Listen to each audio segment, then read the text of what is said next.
Hi. Hello, everybody. Hope you all are doing well. I'm doing the PNG tuber this time because there's a lot of text in today's book club, and I don't want it to be squished down into a tiny section of the screen. This is going to be a very in-depth one today, or at least very long and involved. Yeah, we've got quite a bit going on here, so strap in. For those who are new here, hello, my name is Cthulhu. Who is Cthulhu on the SCP Wiki? I have two main list articles up, SCP-7166 and SCP-7351. I also have a successful tale on the wiki and one group of images format, which is not so successful, but we'll work on that. I've been a fan of SCP since around 2012 when Containment Breach got very big. I've been a member of the wiki since about 2016. Yeah, it's been a big part of my life. For those who are new to the idea of SCP as a whole, SCP stands for Secure, Contain, Protect, or Special Containment Procedures. Essentially, it's a collaborative writing project where everybody writes articles.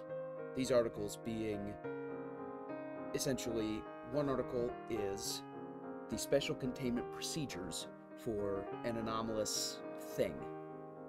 It can be a person, an object, a place, a phenomenon, a song, anything. But it has to defy natural law in some way. And this is why the SCP Foundation, this fictional organization, operating very much like the Men in Black sort of thing, wants to contain it and keep it away from the prying eyes of the public. So, SCP has changed a lot over the years. We are now into the 8000s. Series 9 has just begun fairly recently. And with that, there's more articles than ever. You could go through your entire life and not even scratch the surface of reading all the articles on the wiki. I mean, that's not even including tales and groups of interest and all of that. But as far as main list articles, we're reaching the point where it's nigh impossible to read everything. But it's still fun to get some context for where this all began. Because nowadays, you are spoiled for choice. There is such a wide variety of articles, so many different stories being told, different types of horror being used. It's amazing. But I think it's also important to have some perspective and see how the wiki has changed over the years. Because when I first came to the wiki, Series 3, aka 2000 through 2999, were all slowly being filled in. So we were a ways off from where we are now. And I think it's very interesting.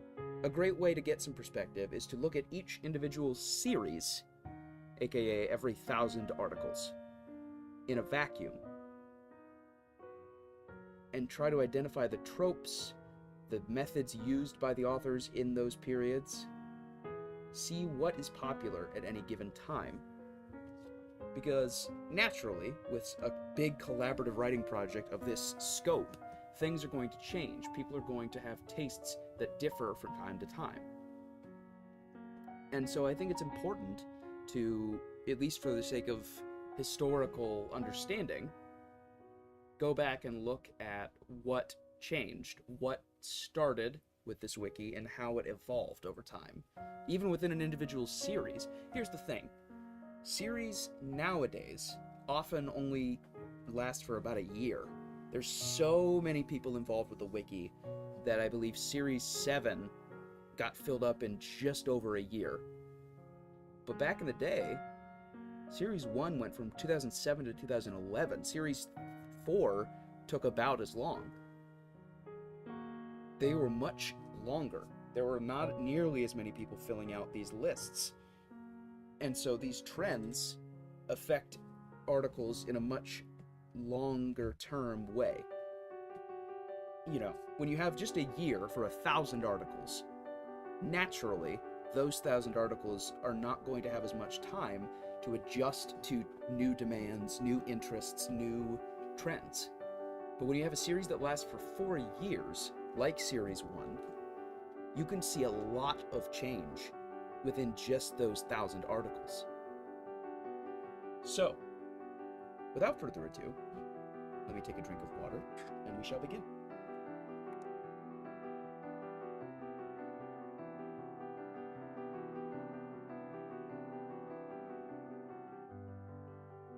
Alright, so where else to begin but, well, the beginning. The very first SCP article.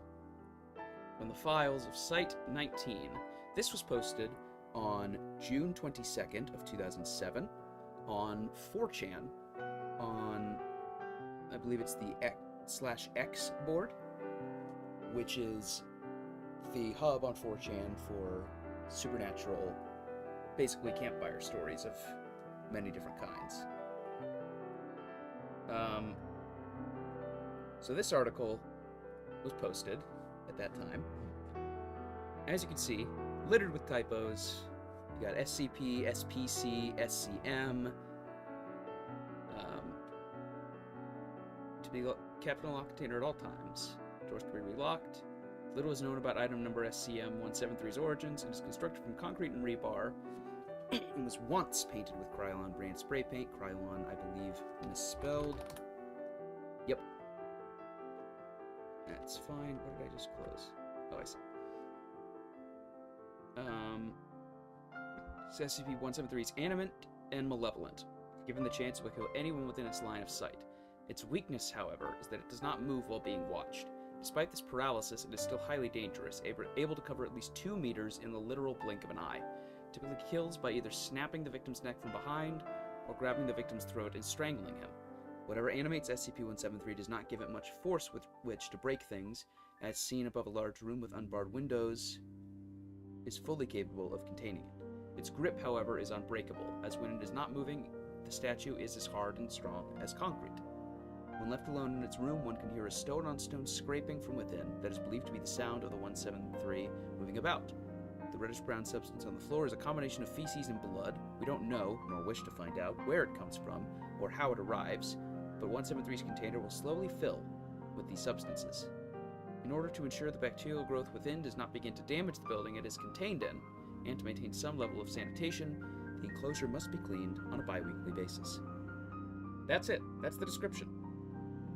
But this article took off. It was very popular. The very cold, clinical, scientific tone was very different than a lot of other horror stories that were being shared on the internet. This was, for those who are unaware, this was the heyday of a type of story called creepypasta, which were propagated on the internet largely in the 2000s, sort of petering off in the mid-2010s. They were essentially internet campfire stories, a lot of which are written in a very narrative way. They're written to be stories like the kind you would tell around a campfire to some friends. So this one, being so scientific and clinical, definitely stood out. There was not much else like this. People really liked it. People started adding their own SCPs to the same thread.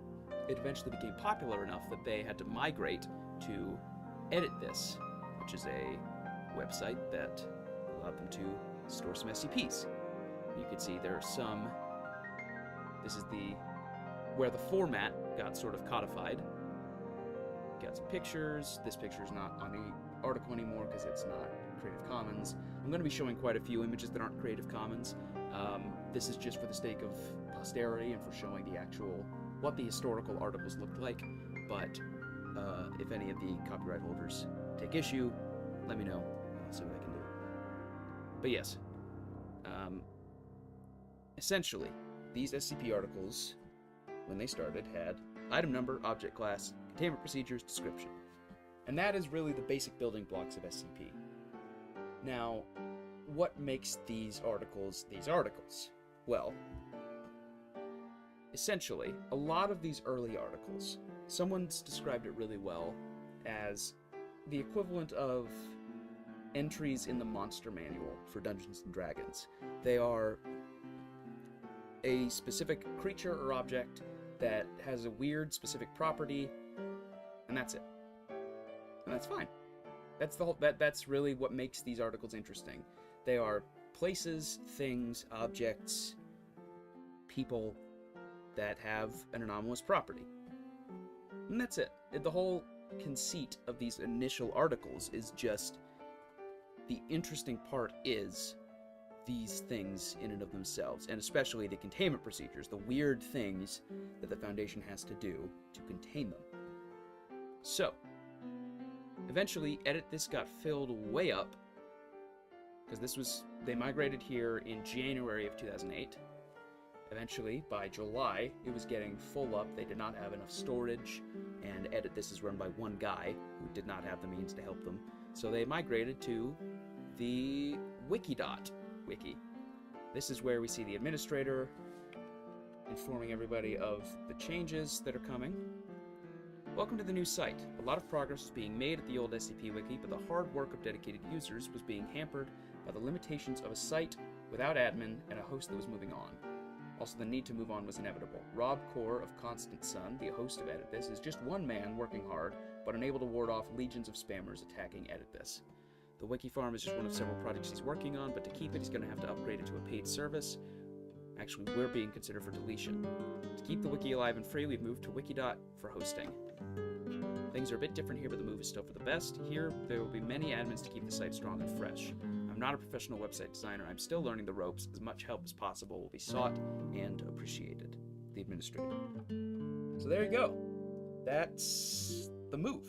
They begin to migrate all these articles over. A bunch of articles get moved in July. All the articles that were currently on the wiki, only some of which are still here, but we will get to that later.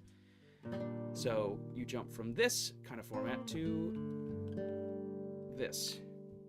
So you get the much more Wikipedia-looking format on Edit This, transitioning into a format that is wholly unique to the SCP Wiki. Obviously, this is the original version from 2008, but it still gets the idea across.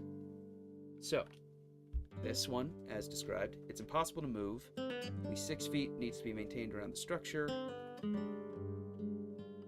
No aggressive actions to be made within SCP-015. It is a mass of pipes, vents, boilers, and other various plumbing apparatus, completely filling a warehouse.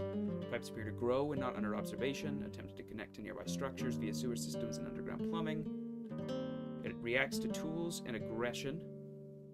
Oh yeah, pipes have been reported as being made of bone, wood, steel, pressed ash, human flesh, glass, and granite. Any personnel acting violent or carrying tools or attempting to damage or repair 015 in any way will trigger a reaction. Any pipes near the subject will burst, spraying on the subject for several seconds before the flow suddenly stops.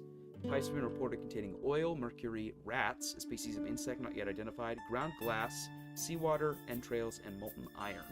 Pipes will continue to burst around subject till death or retreat. 015 was cut back to its current structure after attaching to 11 other structures in the area. Currently, 11 personnel have been killed and 20 more are still missing. Reports have been made of banging and screaming coming from within 015. So again, you get this premise of it's a weird place made of pipes, vents, boilers, and other plumbing apparatus that's growing and will spray onto people who try to destroy it. So, an interesting article. A fun one. Simple, very simple premise, which defines a lot of Series 1. These articles are not complex. The whole point is that they're just a thing that does a thing. Similarly, 718 is an eye, supported by a long, thin stalk. Its stare can cause discomfort and paranoia after a short time, often resulting in subjects' attempts to destroy SPC. It's okay, it's 2008 years, it's alright. The eye, if damaged, will explode, showing clear fluid on all substances in place before shriveling into powder. Anything the fluid touches will develop a clear blister that slowly turns black. After 24 hours, the blister will burst, and an 8-inch copy of SPC. 718 will emerge, rapidly growing to size in a few days. This has been shown to occur on all organic substances. Why is this music so dramatic? Sorry. On In living subjects, copies are permanently affixed.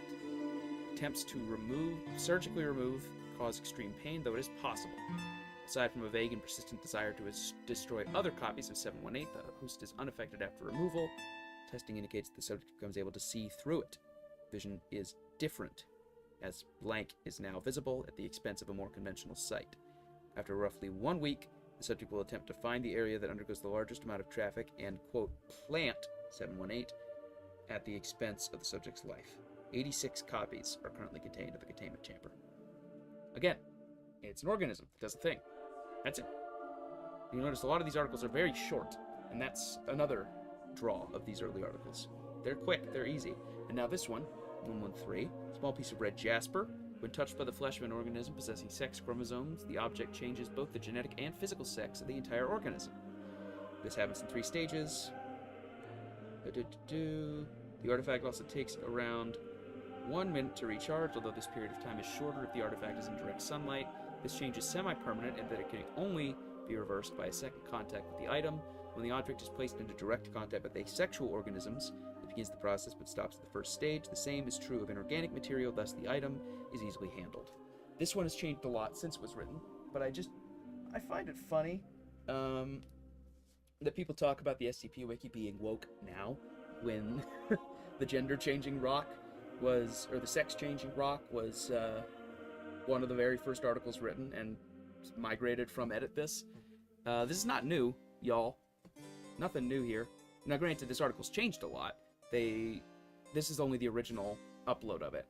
Since then, they've added more details about how if you try to undergo it a second time, there's a higher chance of failure. Asexual organisms or hermaphroditic organisms undergo weird mutations and such, but in its original form, it was just an interesting rock that changed your sex. That's it. You also have one that was migrated over, 093. This is an example of something that we will talk about later, rewrites. I'm looking at this through the Wayback Machine for its original form. Object was found on the shore of the Red Sea, emitting a low sigh and a dim blue gleam. Its color has since turned into an orange mix of red, only emitting a hum of varying volume, whilst in the presence of female examiners aged between 34 and 41. Ties between it and IO93, it just doesn't really tell you much of anything other than it causes periodic waves of depression, thoughts of suicide. That's it. Origins are unknown. Not all that interesting, and it was kind of not super popular when it was first written. And then we'll get to what happened to it later, because we're going in chronological order. This is 2008. You start to get something a little more interesting. People start wanting to expand upon this original format. People begin adding different logs. So 507 is apparently a Caucasian male. He was originally recovered from an asylum. Following repeated successful escape attempts, brought its abilities to light. The original theory was that it possessed some sort of teleportation ability, as it would disappear and eventually reappear in a different location. Subsequent interviews with the subject did verify that its ability could be used in such a manner, but that it was merely a side effect for its main affliction. SCP-507 holds that during its periods of quote-unquote disappearance, it is actually displaced into a random alternate reality. The landscape generally stays the same, but the inhabitants and climate of the parallel world often do not. It has no control over the time and duration of these shifts. This has more or less been confirmed by the subject being known to quote, displace at inconvenient times, such as mid-sentence, while sleeping, or even while using on-site public facilities. If it moves about in the alternate world, the eventual shift back will then place it at the corresponding area in our reality. And then, document. This is one of the first examples I know of an actual long addendum. You get a document listing its supposed extra-dimensional travels, along with any demands made by it after returning. Subject arrived in complete darkness, leading to assume that the current location was indoors or subterranean. Subject heard a sound akin to muted breathing nearby. Subject then decided to curl up in the nearest corner and wait it out instead of risking a blind confrontation with an unknown creature. Request a standard flashlight, which he now always carries on its person. The replica of the facility, although apparently fallen into disuse, further exploration led to the discovery of various corpses strewn about the area, all heavily decayed and covered in an odd type of mold. Upon noting that the corpses seemed to rhythmically expand and contract as if still breathing, attempted to leave the facility. This idea was quickly discarded when it opened an exit and found that the outside world was apparently coated with the same odd growth. Request heavy doses of penicillin, which is weird because it's not an antifungal, but that's okay. You know, we're learning, we're doing things. This is 2008. It's all right.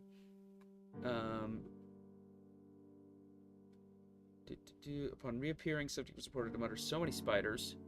Subject refused to elaborate. Handheld firearm. Said firearm is specifically built to use only rubber bullets. Pitch black location with breathing nearby. Upon turning on its flashlight, subject was surprised by a man wearing a black business suit and sunglasses with an impossibly wide smile. Said smiling man was apparently leaning in toward 507 when it turned on the light, the end result being that their faces were almost touching. Smiling man then remarked, "Back so soon?" before subject switched off the light again, discharged all the rounds in its firearm at the general vicinity of the man, and once more curled up into the nearest corner until shifted back to our reality. Agent Blank went missing at the same time as 507. A full-scale search was launched to find either of them, only for 507 to appear a week later. When it questioned, it said that Blank was holding onto its shoulder when it shifted, leading to both of them to appear in an alternate dimension where expunged. During the ensuing chaos, he lost contact with the agent and could not relocate him before it shifted back into standard reality. A new protocol has been placed in light of this. No one is to come in contact with SCP-507 after 2 weeks following a displacement. Reevaluations of previous incidents shown that there's always been at least 2 weeks each, so this time frame will be the only safe time to touch 507 until further notice. So we begin to see the complexity of articles is already starting to grow. People are already getting a little bit tired of the standard format and want to begin to expand on it. So I find it interesting that even only a couple months after the move from Edit This to Wikidot, you get people adding addenda, adding documents, adding multiple addenda. It's just interesting to me. 990, another banger. Human male dressed in a Cold War era business suit who appears to Foundation personnel through dreams. Another relatively short one. However, you get an event log, another expansion of the standard format. Agent failed to report for... So yeah, this SCP-990 is a businessman-looking guy who appears to Foundation personnel in their dreams and warns them about...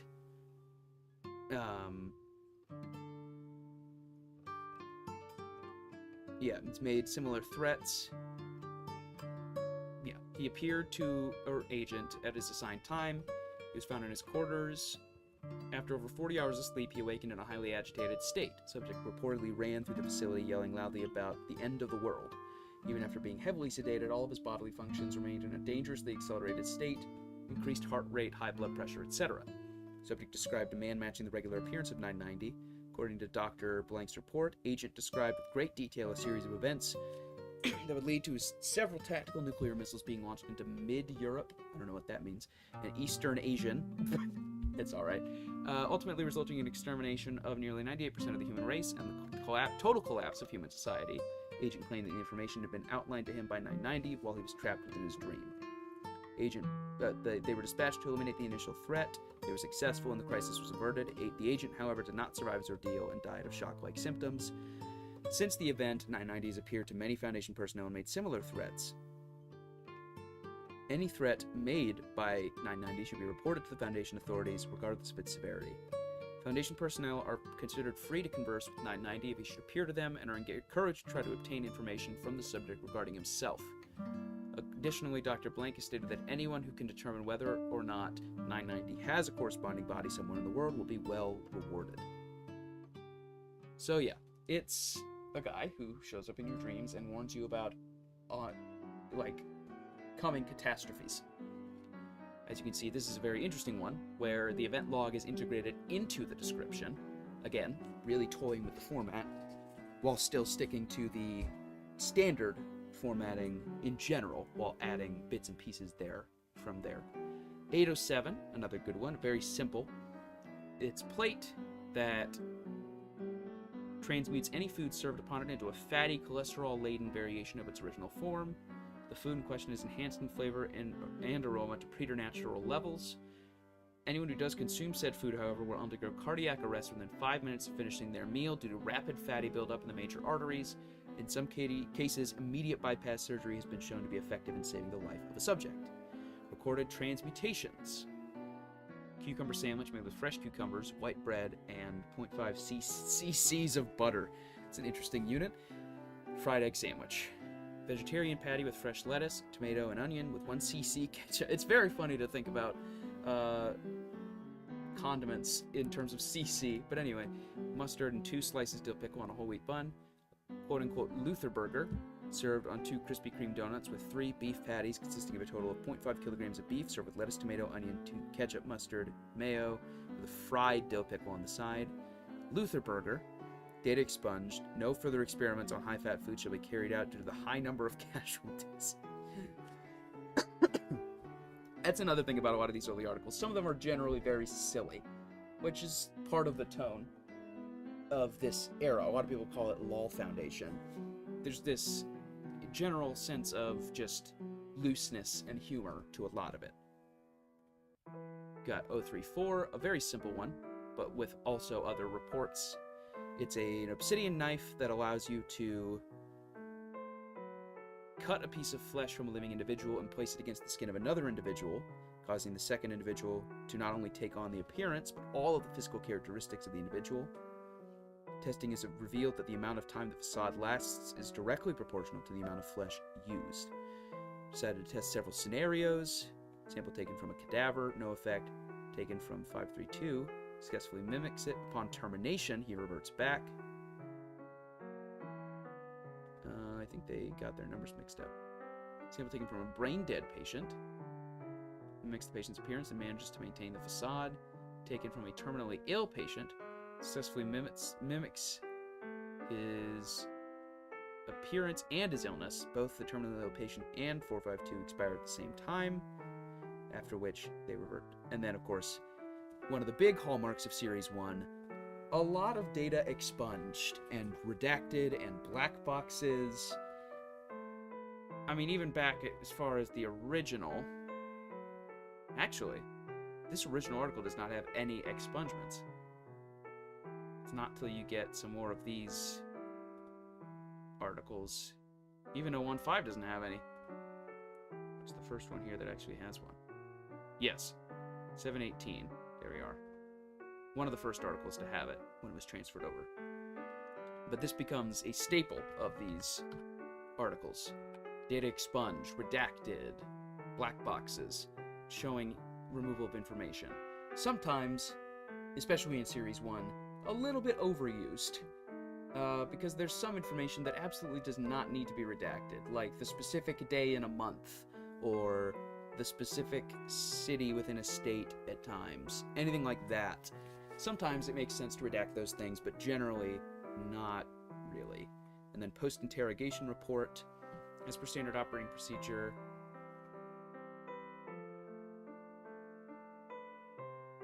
Prisoner? Excuse me?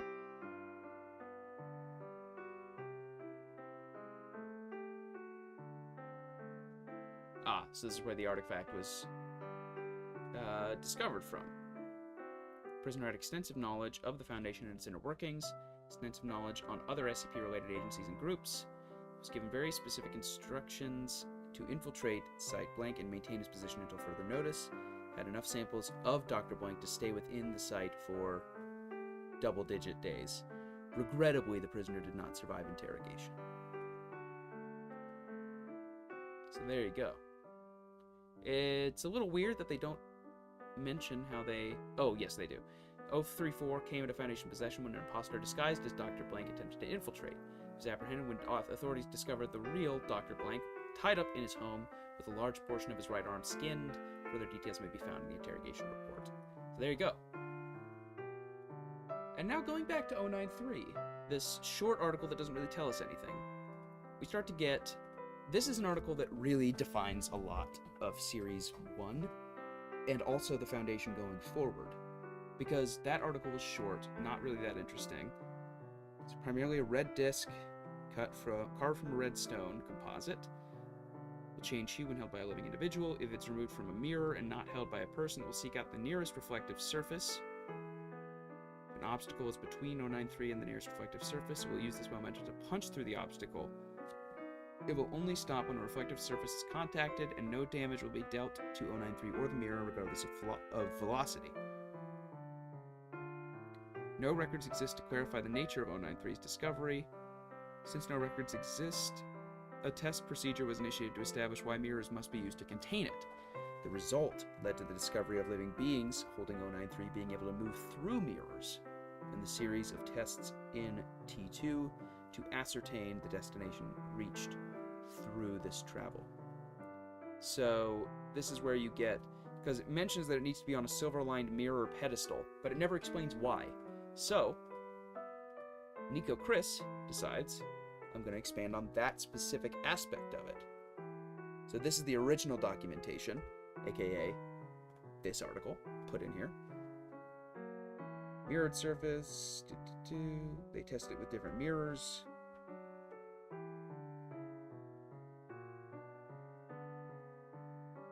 So they test what happens when you put it against different mirrors, and then a person holding it placing it on a mirror. This test was accidental, a result of one of the staff tripping another after some debate about who would be covering the lunch tab.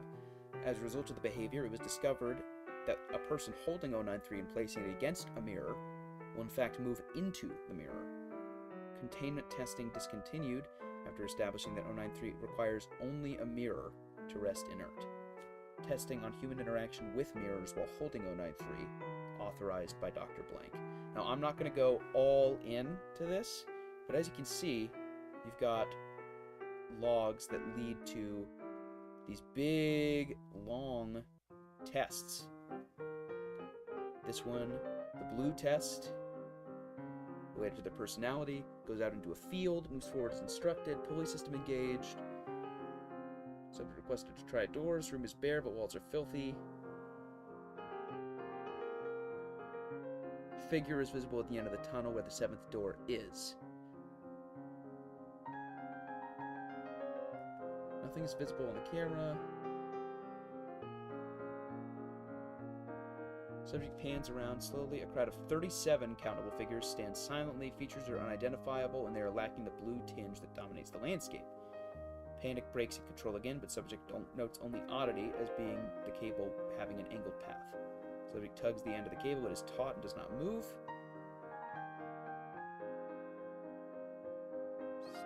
Control request subject return following cable path, and screams are caught on the audio with panic from subject. 5 shots fired. Control report that the mirror took approximately 5 seconds to return to a reflection and remain blue in color until 1 hour after being recovered from subject. Vile smelling fluid was present on subject's clothes around his hands where firearm was recovered. Monitoring the mirror state, having seen a massive human being crawling on the ground easily 50 times the size of a normal person with no facial features and a very short arm reach. Due to proximity, fine details could not be made out, but at least one observer noted the being appeared to have been shot from the marks in the otherwise smooth, featureless face. So, go from there to the green test.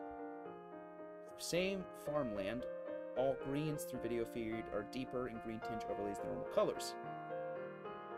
No landmarks from test 1 are discernible. Takes a few minutes and announces she's fine. Children's bicycles. Several wooden shelves. Metal hatch.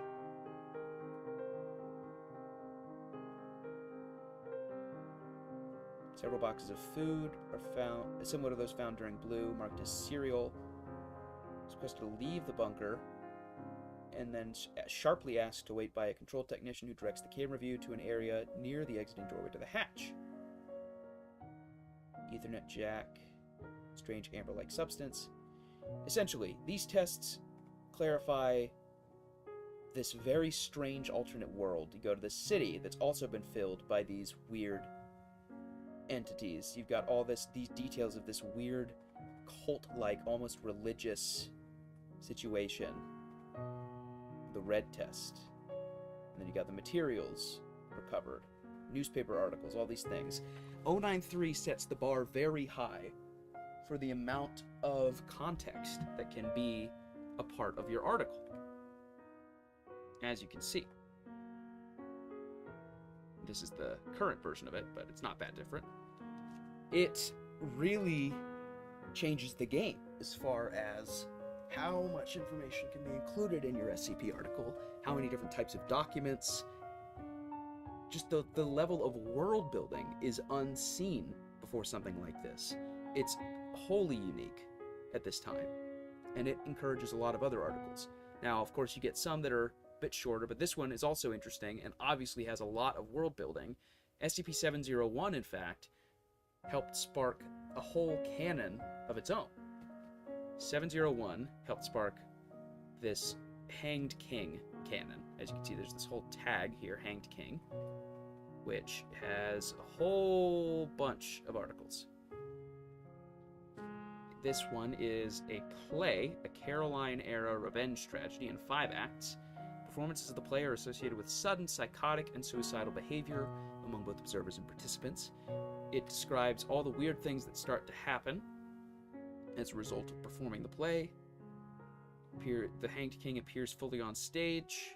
Here it will be incorporated into the action. The cast will either murder each other or commit suicide, sometimes using items that seem to appear spontaneously on stage. Rioting breaks out in the audience, with viewers randomly attacking anyone in front of them, regardless of prior relationship. If any of the audience members survive the outbreak, they may exit the space, in which case they will continue to engage in random or opportunistic violence. Surviving victims will generally exhibit signs consistent with a traumatic experience. Some will have no recollection of the event. Others may be rendered permanently comatose or psychotic. It is a self-evolving mimetic virus, transmitted through unknown means through the text of the play. This hypothesis, of course, this doesn't tell us anything. Foundation agents are under standing orders to suppress any performance or publication when found or detected.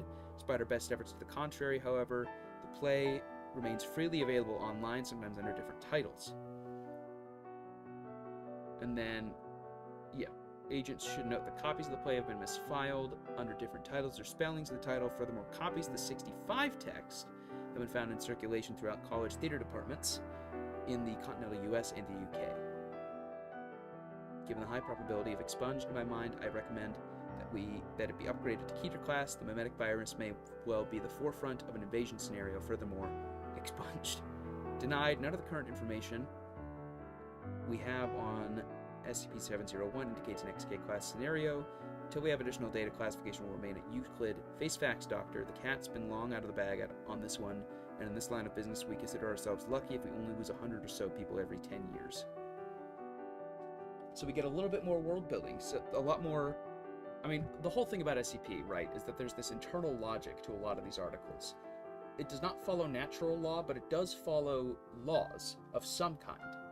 This one, obviously, is connected in some way to some sort of strange other world related to the Hanged King.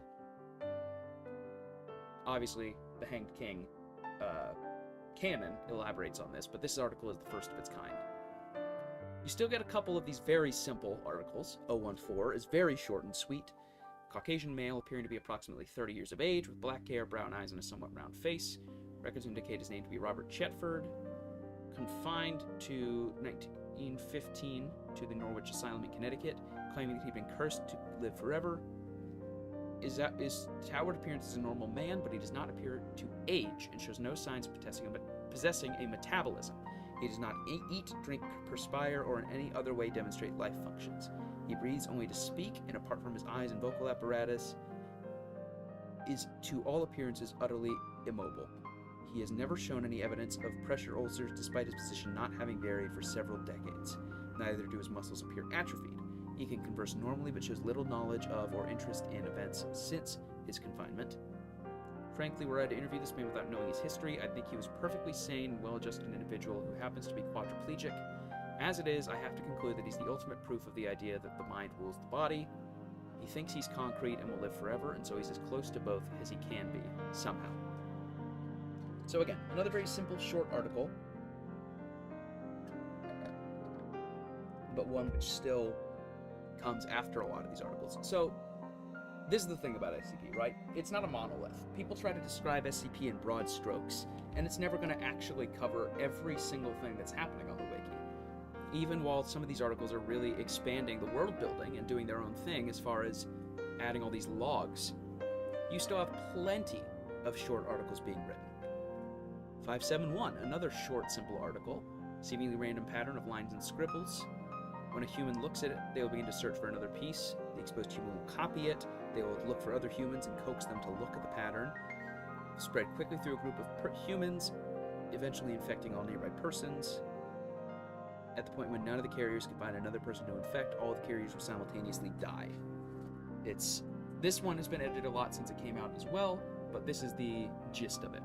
Another very short, sweet article. 610 is where we get even more world building.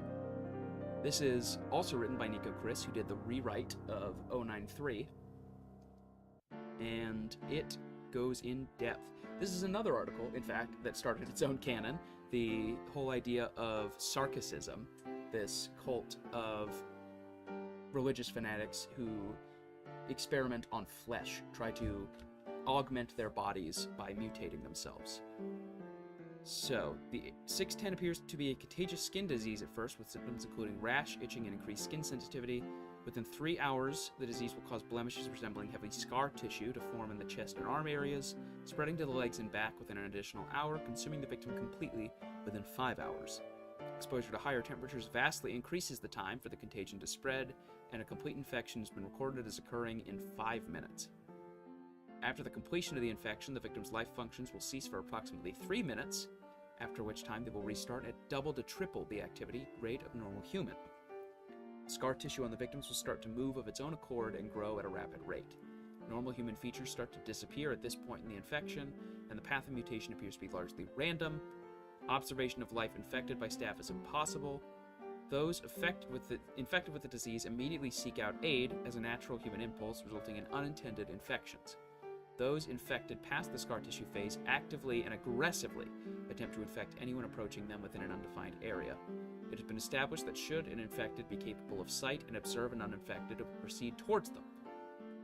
Observation has been established using artificial methods such as remote robots. Data returned from these observations, coupled with the openly aggressive nature, has resulted in the Keter classification. However, so long as nothing is allowed to enter or leave the infected areas, it is considered a neutralized threat. Of concern are the cavernous areas beneath the infected settlements that were discovered during the exploration, and attempts to get research personnel into these areas is underway. So we get, again, very long, in-depth logs relating to the exploration of these places. This is one about this robot that goes inside and goes into several houses. This one is D-Class going in and observing it. This one is, I believe, yes, this is...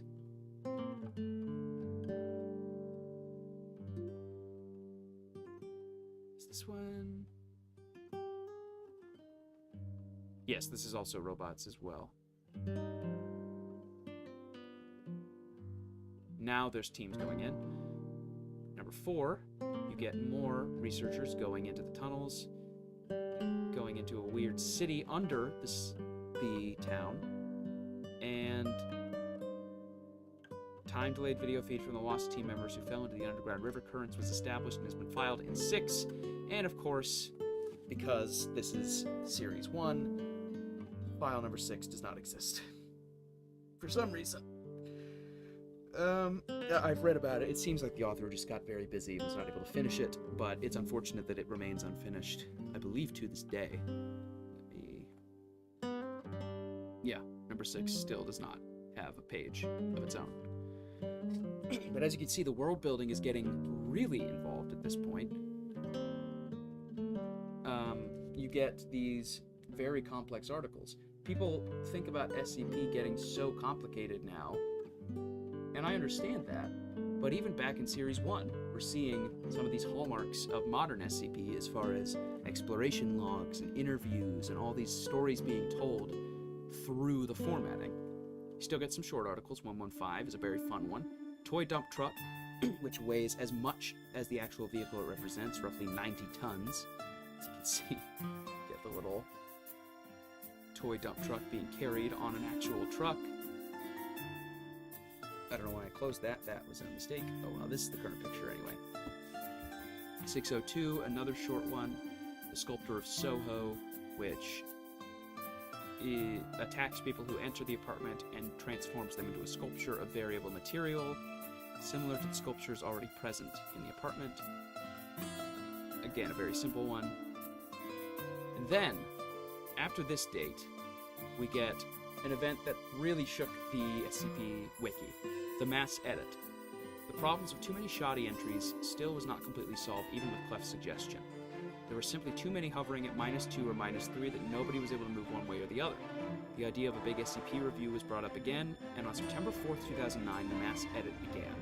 Creation of new articles was locked down so that the review wouldn't suffer the same fate as the last one. The mass edit was the major attempt to delete core entries after the decommissioning idea fell out of favor. The idea was to review every entry on the wiki and decide which could stay and which could be deleted. Every member of the wiki would be able to get their vote, and it lasted from the 6th of September 2009 to the 6th of December. The result of the mass edit was the deletion of a significant number of entries and a boost in working quality. The mass edit was performed by having staff members comb through every entry in one block and placing entries up for review. There was a time limit in which volunteers could edit or rewrite the article, after which it could be saved or deleted depending on the response. This was done manually for each entry, and as one can imagine, it took ages to get any of them done. Almost every joke article was deleted, with the exceptions of these 4 and a few others. If you've ever heard of the, quote, old times, where the J articles were all bad pop culture references, this is the time where all those got deleted. Joke entries had also been on the main list at this time, and the remaining entry was removed after the rest were deleted and put with the J section. A repository of what the main SCP list looked like prior to the mass edit can be found on the SCP Classic Wiki. The effects of the mass edit cannot be understated. We gained a much more concise and better written wiki with a clear and strong goal of quality control. With the stagnant entries deleted, the staff was better able to regulate the content coming onto the wiki. Without the mass edit, the SCP Wiki may have gone the way of the Holder series, doomed from low quality and endless repetitive entries. This is why I'm only showing you a sample of the early articles, because a lot of them just simply do not exist anymore. They were deleted or removed as part of the mass edit. A lot of which for very good reasons, because there was definitely a large difference between the best and the worst at that time. Then you have SCP-087, which I've talked about on here before. As we've discussed before, has these very long articles that document the exploration of SCP-087.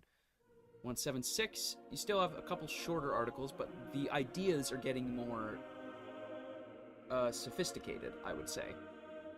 This is an observable time loop that you can watch from the window of this factory. It repeats every 13 seconds. 096, a very, very popular article, which includes a full interview log.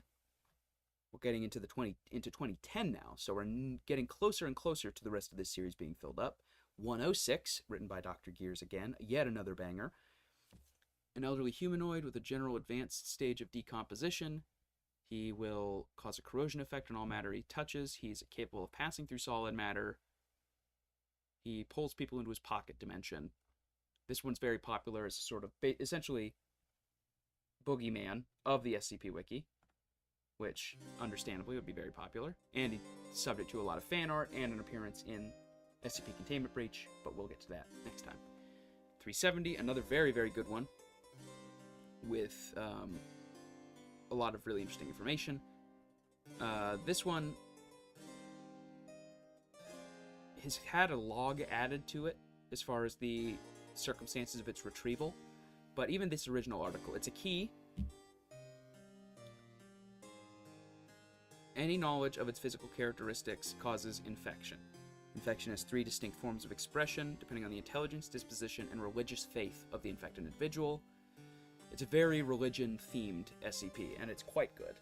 It's not super complicated. It's got its own consistent internal logic. It's very creepy. 973, another very simple one, but this one,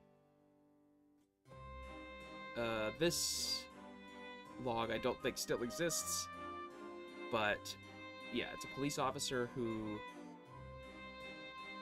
will appear whenever any individual enters its part of the highway. And we're just going to scroll up, because the details of what it does to people are pretty graphic. You get 372, another very simple one with a long experiment log. It's the peripheral jumper. It's a weird seemingly insectoid creature that hides, either by hiding behind the head of the person looking for it or by hiding in their blind spots. First came to the attention of the Foundation when an undercover agent reported seeing a creature that resembled the described hallucinations of one of the patients. It was captured, and it was determined that it had, for unknown reasons, been tormenting the unfortunate patient. It had confused him by periodically following him and remaining within sight of him while hiding outside the visual fields of those around him. So, very simple, just a creature that jumps out of people's periphery. This is another very creepy one. Predatory creatures that resemble hairless digitigrade humans. They do not seem to rest through sleep. Instead, they will suddenly cease all movements at seemingly random intervals of time, resuming normal activity 3 to 5 minutes later. Are visible only at wavelengths ranging from 700 nanometers to about 900. Feeds on medium to large-sized animals, including humans. Their hunting methods consist of emitting a previously unknown type of wave, which permanently inhibits the ability of the affected creature to enter into any of the NREM and REM sleep stages. The ability to microsleep is also lost. All attempts to make victims sleep have failed. However, it is still possible to induce other forms of unconsciousness. After depriving its victim from sleep, it will stalk its prey until the lack of rest makes it collapse. At this point, they will proceed to consume it. So, as you can see, a lot of the early articles, though having definite horror tinges, are not all necessarily scary. Here, however, there's a definite lean, especially near the end of the series, towards a more horror bent. Though, this is not universal, as you can see. This one's just a safe that has 7 dials with numbers ranging from 0 to 9. The combination cannot be changed while the door is open. The door can always be opened, but the accessible internal space appears to change depending on the currently entered combination. Objects placed inside may be accessed by re-entering the combination that was configured when the object was inserted. Objects retrieved appear to be undamaged. It is speculated that every possible lock combination results in a different interior, and that there are therefore 10 million available compartments. So they try out all these different ones. It's a great storage solution. Takes on approximately 5.3% of the weight of its contents. So there we go. Very simple, very basic SCP. And now, we're getting very, very, very close to Series 1 being filled up. We get one of the last ones before the SCP-1000 contest. Consists of the contents of 100 toxic chemical containment drums. When exposed to any substance other than the drums, converts also all forms of solid matter around it into fully formed plant-based life forms within seconds of contact. Undergo an alteration of the genetic code. The plants created do not match any sort of flora found known to man at this time and work in entirely different ways. Inhalation or contact exposure to these plants by any form of terrestrial life is proven fatal within 15 minutes. Inhalation inhibits cardiopulmonary function, effectively suffocating the victim. In addition to creating new life forms, its chemicals are capable of replicating, spreading themselves out far beyond the initial area of effect. Ranges observed extended out to 6 kilometers. The above method for killing the plants formed also aids in halting the spread of chemicals, that being removal from the container, incineration. Large-scale spills shall lead to total abandonment of the site. So yeah, very simple article. And then, as we get to the end of the Series 1000, or the Series 1, we get the SCP-1000 contest, which starts on the 27th of July, 2011. And eventually, the winning entry gets posted. And this is where we will see a big change. The theme for this contest is folklore. Any sort of folklore related to cultures of the world. And the winning entry is about Bigfoot. This picture is not Creative Commons compliant, but that's okay.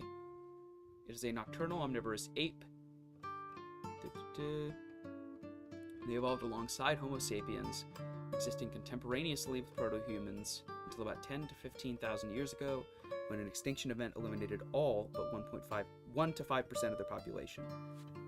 This event was triggered by it contracting an anomalous pseudo-disease This disease is passed on at the genetic level and affects every present-day instance.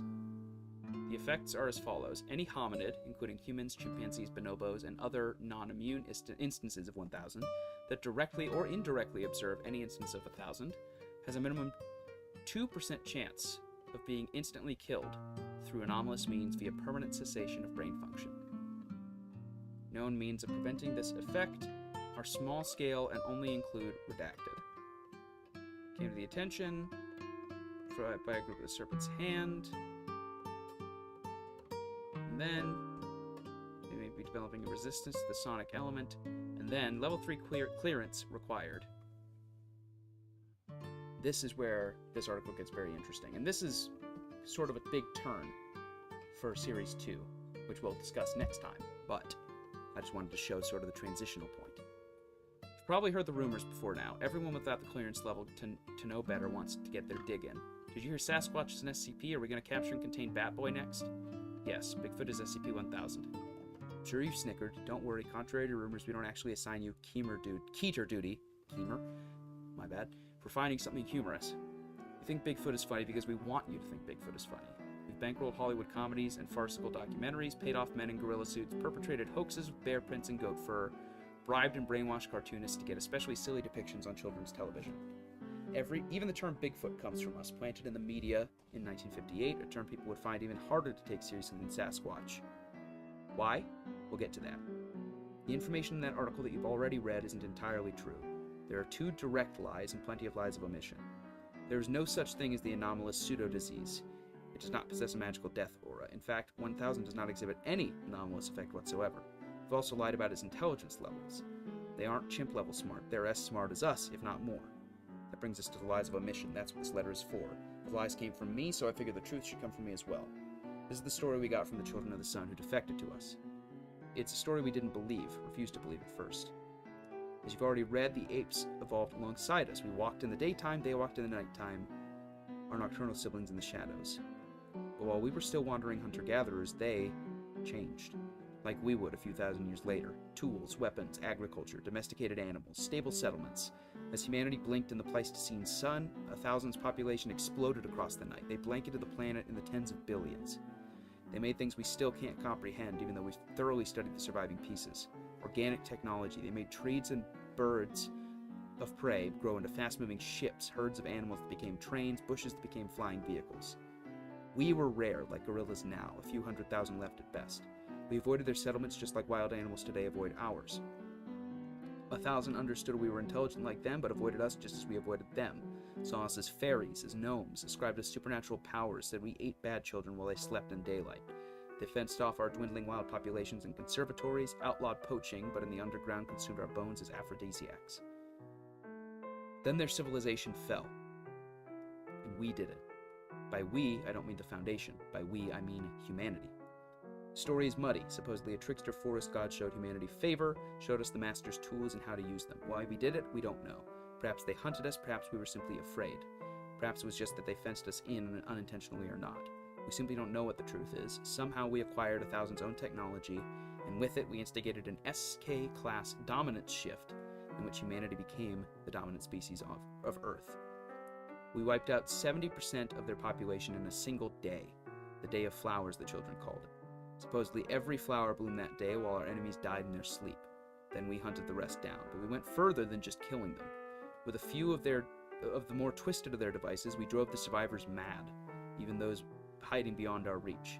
We trapped them within their own minds, blocking higher functions and leaving their bodies to fend for themselves like any ordinary ape. We slaughtered their living machines and burned their vast shining cities with their bioweapons that reduced everything to slurry and dust that washed or blew away in the spring rain and wind. We left no traces, not even our own memory. We turned one of the weapons on ourselves, wiped out any knowledge of 1000.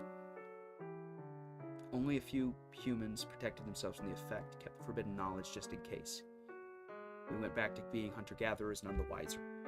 We're going to read all about this level 3 documentation, but I'll give you the short version here. They're somehow regaining their forgotten intelligence and knowledge. Maybe they never truly lost it. We don't know. This is why the ever-increasing numbers of Bigfoot sightings is so worrying. Why the attempts at contact, however indecipherable, are even more worrying. Yes, they are just like us. That's what makes them so dangerous. We wiped them from history and memory. We dissolved their civilization, slaughtered most of their species. Just ask yourselves, if they got the chance, what more would they do to us? Try to make contact. Rough translation of recent attempt at communication. We forgive you. Given choice for now, not forever. Let us back in. So, this is something entirely new that the Foundation has not seen much of before. Taking something in the real world, something that we view as a hoax, and making it real. Beyond just making a weird object or thing, this takes something in the real world that is viewed as a conspiracy theory, something, only cryptozoologists like and take seriously, and making it something more. This, I think, is the real shift from Series 1 to 2, where Series 1 is a lot more the sort of monster manual type entries, with some exceptions. 093 and 610 with their long exploration logs, get bits of people experimenting with the formatting, but for the most part, it's very short articles that are just item number, object class, containment procedures, description. That's it. Series 2, a lot of those articles still crop up, but things begin to change. Series 2 is a very, very interesting turning point. It is a very transitional series. But I've been talking for over an hour now, and I think that's probably enough for one day. Next week, we will break down what makes a Series 2 article, and what makes that different from Series 1. The similarities, the differences, everything that changes with the conclusion of the 1000 contest. Thank you very much for watching. Hope you all enjoyed. Feel free to like, comment, subscribe, ring the bell for notifications. You can join my Discord server in the description. I post my stream and upload schedules there. You can also follow me on Twitter, Instagram, and TikTok. You can read my SCP articles in the author page down below. You can also find my Etsy shop where I sell polymer clay figurines, some including the SCP Foundation's own Plague Doctor and 035 and whatnot. Yeah. Thank you very much for watching. Hope you all have a good rest of your Sunday. I'll be watching the UFL Championship game. I'm very excited. And, yeah, have a good rest of your day. Bye.